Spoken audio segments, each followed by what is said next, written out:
To connect a printer with Samsung Galaxy A37 5G, first of all, you will need to open settings on your device.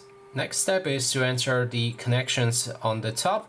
Then you can scroll all the way down to more connection settings and enter printing.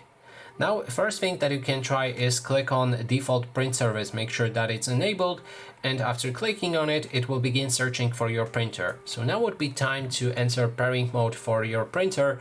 You would usually need to check it in instructions or just enter a name for your printer on Google and add pairing mode. That way, when you enter pairing mode on your printer, you should be able to connect it with your phone.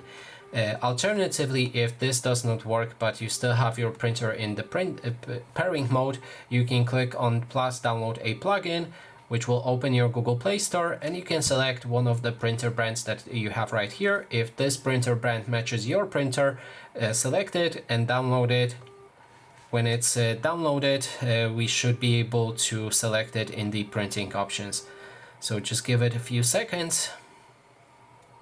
And then if we go back, we can go for printing again and see the service with your printer name, select it, and again wait until you see your pairing printer on the list and click on it to connect with it. So that is basically everything. Thanks so much for watching.